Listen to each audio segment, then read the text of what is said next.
Baik, kita bahas dari pertanyaan yang pertama. Ustadz, izin bertanya, kalau ayah kandung tidak merestui pernikahan karena calon suami dianggap miskin. Wah, sangat FTV sekali ini pertanyaannya. Lalu Hmm. wanita tadi minta saudara seayahnya untuk jadi wali. Apakah nikahnya sah? Oke, bisa langsung dijawab, Ustadz?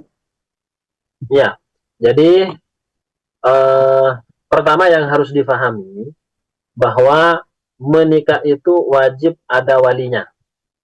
Itu bukan lagi sebuah pendapat-pendapat ini dan sebagainya. Memang wajib ada walinya. Kalau menikah tanpa ada Wali. wali, maka pernikahannya tidak sah, ya kan? Tidak sah. Gitu. Langsung dibilang seperti itu. Karena ini adalah pendapat yang hampir menjadi ijma'ul ummah. Nah, jadi kalau ayah kandung tidak merestui pernikahan karena calon suami dianggap miskin, lalu wanita tadi minta saudara seayah untuk jadi wali, apakah nikahnya sah? Untuk kemudian melangkah pada wali berikutnya, itu tidak boleh kecuali wali yang sebelumnya ini ada hal-hal yang mencegah dirinya menjadi wali. Misalkan wali yang pertama gila, atau misalkan meninggal dunia, atau dan yang lainnya. Jadi ada hal yang mencegah kewalian begitu. Nah, seperti pertanyaan dalam kasus ini, itu bagaimana solusinya? Dia tidak boleh menikah dengan meminta bantuan orang lain, termasuk di sini adalah wali berikutnya, saudara saudara sekandung atau di sini langsung ditanyakan saudara seayah. Itu tidak boleh. Kalau memaksa, maka pernikahannya tidak sah, alias nanti akan terjadi perzinahan. Lalu bagaimana Ustaz? Kalau memang faktanya orang tuanya si ayah itu tidak mau menikahkan, apakah berarti nggak usah menikah? Nah, tentu kita punya solusi. Di dalam Islam itu ada solusinya. Solusinya apa? Hal seperti ini harus dilaporkan kepada hakim. Ya kalau di Indonesia dengan apa namanya sangat darurat ya, ya dia ke pengadilan, datang ke pengadilan atau mungkin melalui jalur KUA.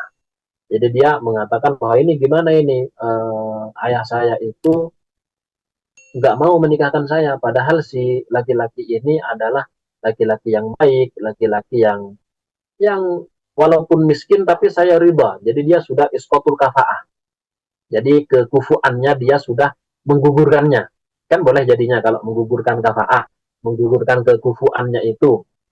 Nah, si hakim ini tidak langsung, oh kalau begitu ayo langsung menikah.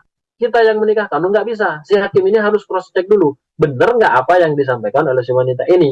Sehingga hakim itu nanti akan nulis surat, kalau sekarang ya, menulis surat, stempel resmi daripada hakim, kemudian dilayangkan kepada si ayah. Kenapa sampean kok tidak mau menikahkan?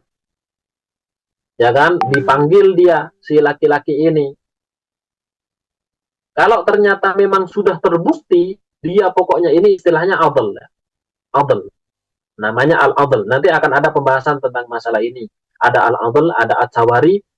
Setiap kali berjanji mau menikahkan, tapi setiap kali akad dia sembunyi gitu. Entah kemana. Nah, dalam hal seperti ini, sudah terbukti memang ayahnya tidak mau menikahkan, padahal si laki-lakinya itu adalah laki-laki baik, ya dia bukan musuh bagi si ayah ini dan juga bukan musuh bagi si perempuan ini, sudah terbukti dia tidak mau menikahkan, maka yang menikahkan nanti adalah hakim.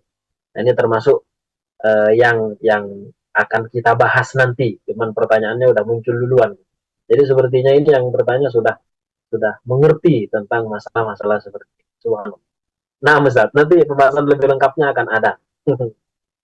Oh iya. Oke, baik. Nah, ini sudah terspoiler dikit ya. Jadi bagaimana jika seandainya ayahnya tidak mau jadi wali, ya kemudian apakah minta saudaranya? Enggak ya. Tadi jadi diarahkan dulu ke hakim, ya mungkin ke pihak KUA ya.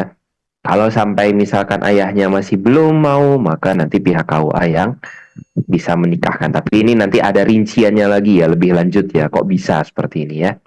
Nah, Ya. jadi jangan kemana-mana, ikuti terus kajian Al-Miftah Libab Nikah di chapter-chapter sebelumnya, di serial-serial berikutnya, agar nanti bisa lebih lengkap lagi ya. Bagaimana kemudian tata caranya, kasus-kasus seperti apa yang biasanya muncul, dan bagaimana kita menanggapinya.